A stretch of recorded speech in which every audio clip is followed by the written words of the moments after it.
Right. And so now I'm starting to see what you mean when you say it's not sequential, because obviously there's this interrelationship between what you do on level one, which is connecting the dots and talking about the aspirations and the afflictions or the pains and the things that, people want to strive towards. And then using that as the platform, if you will, in order to start the conversation about value. And then the conversation about value will again influence the kinds of things that you find out about the aspirations and afflictions that the client has, and so there's this little interrelationship that's happening, and again I see this all the time, also with my own clients when they'll walk up to someone and they'll just start their elevator pitch without even knowing what the person is looking for. So my counsel to them is always, first find out what someone wants, and then find out how you can address the problem, which in a sense is classical or traditional solution sales, right? Find out the pain and then find out what you can put against that. So now let's get to level three, which is in a sense, this is what really sets apart those that come in first and win the deal from those that come in second. And maybe they were this close, but they didn't do one thing or they didn't do it enough. Talk to us about level three.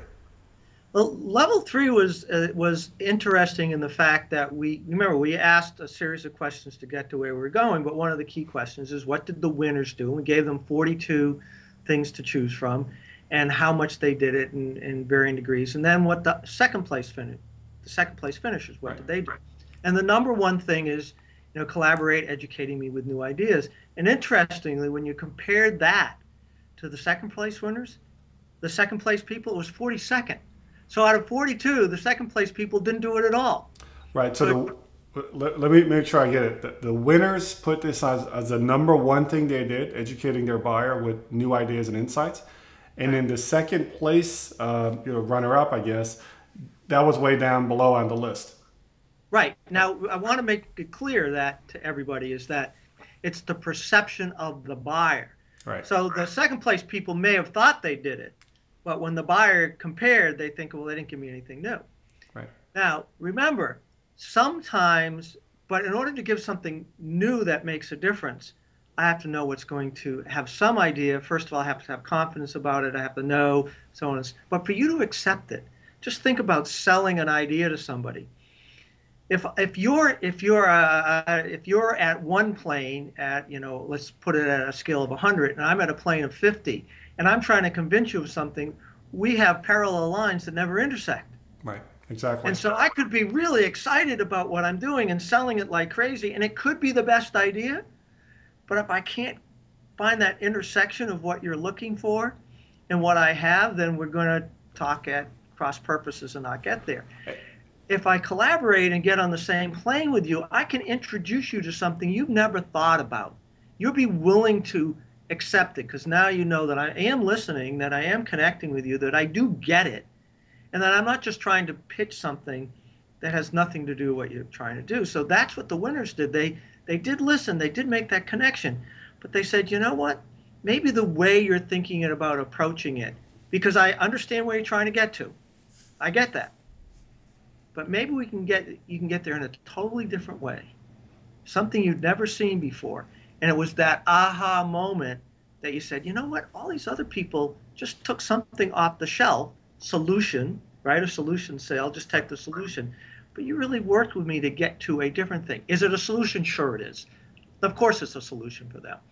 But it's not necessarily doing it in the way that the prospect was expecting. He said, this is new and different. Right. And talking about aha moments, when I was reading this section of the report, I took a big red marker and I sort of circled around the word new like 20 times, because that for me was sort of the light bulb that went on. It's not just about educating the buyer with perspectives and insights. It's about new perspectives and insights. So it's really about things that make them think about their problem differently or the solution differently, and not just echoing what everybody else is saying about, what you should be doing, right? Right. And if you think about how difficult this is, I mean, we're talking at a level that this is the winners. You want to win more often. Nobody wins 100% of the time. However, you talk to clients, I talk to clients, people say it's so tough out there selling, everybody's out there, we all seem alike. And think about from the buyer's perspective. They can look at three different providers and say, okay, it all looks alike. And so to truly have something that's new and breaks new ground is tough. Now, it may not be new as in no one else in the world has it or unique or whatever that isolation is, but you do have to think about where that prospect is coming from and what is going to be new and different for them. And it also means that if you do see your services becoming a commodity, then you got to step it up. How can we do this differently? Now, it's tough for people who are in accounting who may have to do taxes. And what are you going to do to the local authorities and say, we're going to do our tax returns differently for you, or we're going to present our taxes differently? I don't think the local authorities would like that too much of the national authorities. But you do have to think about what it provides. And so, new for them might be more efficiency, easier access. It may not be a new service, but a new way you do it, Yeah. something that breaks the bonds. And the other thing that's important to realize, and that's why we say you have to think about all the levels here, at certain types of purchases where it's less complex and less different, the relationship is going to seal the deal. So you can't forget. That's why to just jump to this pushing and really going in the opposite way with a client, maybe challenging the client, isn't always going to work, because in some cases the relationship is what's important. Depends what Right. you're selling.